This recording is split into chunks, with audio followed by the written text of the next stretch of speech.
تو بچوں آج کا جو ہمارا ٹاپک آف ڈسکشن ہے وہ ہے chronic kidney disease. Acute kidney disease میں نے آپ کو پڑھا دیا. اب میں آپ کو پڑھا رہا ہوں chronic kidney disease. Chronic kidney disease یہ وہ کنڈیشن ہے جو ہمارے پاس irreversible ہوتی ہے. یعنی یہ کیا ہوتی ہے؟ irreversible ہوتی ہے، ٹھیک نہیں ہوتی. اینڈ سٹیج رینل ڈیزیز بھی اسے کہہ سکتے ہیں. اینڈ سٹیج رینل ڈیزیز بھی اسے کہہ سکتے ہیں. اور اس میں پارٹیکولرلی ہمارے پاس کیا ہو جاتا ہے؟ یوریمیا ہو جاتا ہے. اب وٹ از مینڈ بائی یوریمیا؟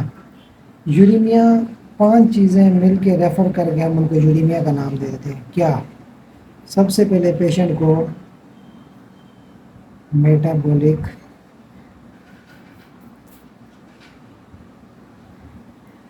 ایسیڈوسس ہو جائے گی. دین فلوئڈ اوور لوڈ ہوگا. تھرڈ نمبر پہ ہائپر کیلیمیا ہو جائے گی. 4 نمبر پہ یورین انکیفیلوپیتھی ہو جائے گی. نمبر 5 پہ یوریمک پیریکارڈائٹس ہو جائے گی. یوریمک پیریکارڈائٹس.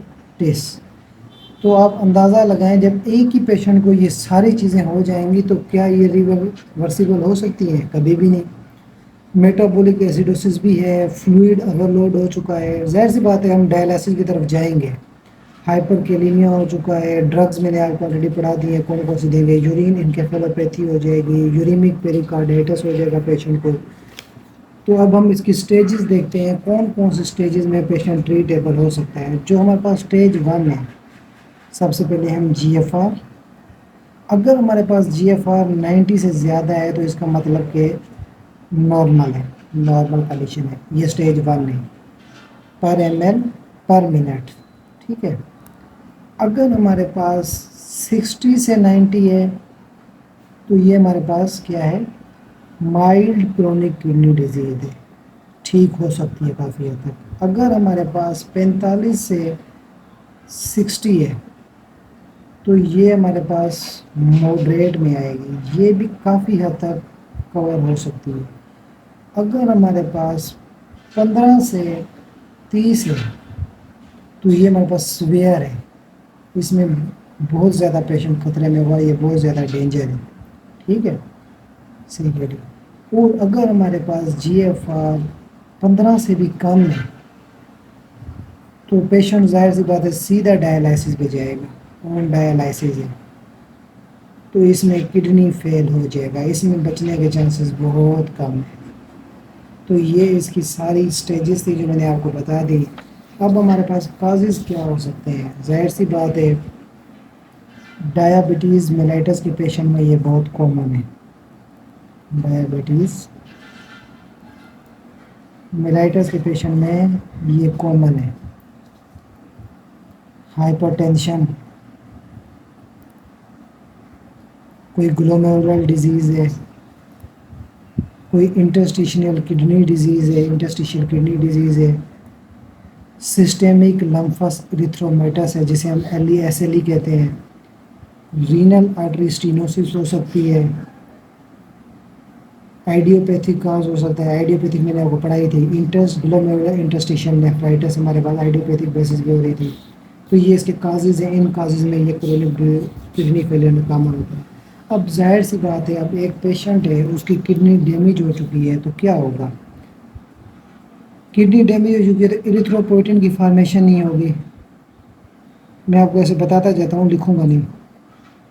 جب ایریتھروپوئٹن کی فارمیشن نہیں ہوگی تو اینیمیا ہو جائے گی. اب اینیمیا میں کون سی اینیمیا ہو جائے گی؟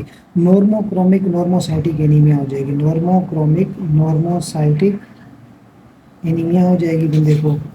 دین ہمارے پاس کیا ہوگا؟ دین ہمارے پاس ظاہر سی بات ہے پلیٹلیٹس تو ہوں گی لیکن وہ ڈی گرینولیٹ نہیں ہوگی تو بلیڈنگ ٹینڈنسی ہمارے پاس پیشنٹ کی انکریز ہو جائے گی. کارڈیو ویسکولر ڈیزیز ہو سکتی ہے پیشنٹ کو.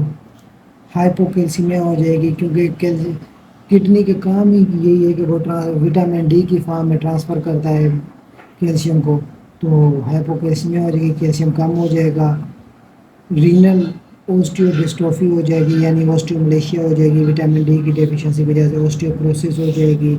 دین ہمارے پاس فاسفیٹ زیادہ جمع ہونے شروع ہو جائیں گے، کوئی کڈنی ورک نہیں کر رہی تو اپنا فاسفوڈ بھی ریلیز نہیں کرے گی، جس کی وجہ سے فاسفیٹ ہمارے پاس زیادہ ہو جائے گا کڈنی میں۔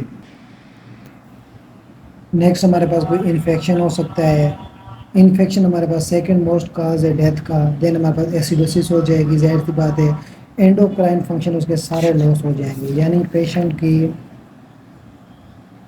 جو لبائڈو ہے وہ بھی لاس ہو جائے گی۔ دین پیشنٹ ہمارے پاس سوری سیکسول ڈسفنکشن ہو جائے گی، اریکٹائل ڈسفنکشن ہو جائے گی پیشنٹ میں، سیکسول ڈسفنکشن ہو جائے گی، اور جو ہمارے پاس جو ریلیٹیو انسولین ریزسٹنس ہے وہ ریڈیوس ہو جائے گی، اور ایپیٹائٹ بھی اس کی ریڈیوس ہو جائے گی۔ تو یہ ساری چیزیں کرونک کڈنی ڈیزیز میں تھی۔ اب ہم چلتے ہیں انویسٹیگیشن کی طرف۔ اب ہم اس میں انویسٹیگیشنز کیا کریں گے؟ اب تک تو آپ کو یاد ہو چکا ہوگا کیونکہ ہم پڑھ کے تھک چکے ہیں۔ سی بی سی کروائیں گے، بن کریٹینین، بلڈ یوریا دیکھیں گے، ہمارے پاس بلڈ یوریا نائٹروجن دیکھیں گے، کریٹینین دیکھیں گے پیشنٹ کی۔ اب یہاں پہ کیلشیم کا لیول ٹیسٹ کروائیں گے، فاسفیٹ ٹیسٹ کروائیں گے، HbA1c ٹیسٹ کروائیں گے ڈائبٹیز کے پیشنٹ کے لیے، الٹرا ساؤنڈ کروائیں گے، ظاہر سی بات ہے۔ اب یہاں تک یہ ساری چیزیں آ گئی اس میں۔ اب اگلا ہمارے پاس جو بات آتی ہے وہ ہے ہمارے پاس مینجمنٹ۔ اب آپ اس پیشنٹ کو مینیج کیسے کرو گے؟ تو سب سے پہلے اگر پیشنٹ اسموکر ہے تو اس کو بولیں گے اسموکنگ سٹاپ کروا دیں گے، اس کی پروٹین ڈائٹ ختم کروا دیں گے، لو سوڈیم پہ رکھیں گے، پوٹاشیم سے اس کو بالکل منع کر دیں گے، ریسٹرکٹ کر دیں گے، فاسفیٹ اور میگنیشیم سے بھی اس کو ریسٹرکٹ کر دیں گے۔ نیکسٹ ہمارے پاس کیا آتا ہے کہ بلڈ پریشر بھی مینٹین رکھنے کی کوشش کریں گے۔ اگر ڈائبٹک نہیں ہے تو 130 سے 80 تک ہم اس کو نارمل رکھنے کی کوشش کریں گے، اور اگر ڈائبٹک ہے تو 125 سے کم رکھیں گے، اور 75 منیمم پر لیتے تھے۔ یہ ساری چیزیں تھیں۔ اب آگے وہی بات آتی ہے ٹریٹمنٹ میں، انیمیا ہے تو ہم ایریتھروپوئٹن دیں گے، آئرن دیں گے، ہائپوکیلسیمیا ہے تو وٹامن ڈی دے دیں گے، بلیڈنگ ہے تو ڈیسموپریسن دے دیں گے، اوسٹیوملیشیا ہے تو وٹامن ڈی دے دیں گے۔ دین ہمارے پاس ایتھروسکلروسس ہے تو ڈائلائسس پہ پیشنٹ جائے گا، اینڈوکرائنوپیتھولوجی ہے تو ہم ڈیلی ایسٹروجن دیں گے، ٹیسٹوسٹیرون ریپلیسمنٹ دیں گے، میٹابولک ایسیڈوسس کی بات کریں تو سوڈیم بائی کاربونیٹ دے دیں گے۔ تو وہی ساری چیزیں ہیں ہمارے پاس۔ تھینک یو سو مچ، اللہ حافظ۔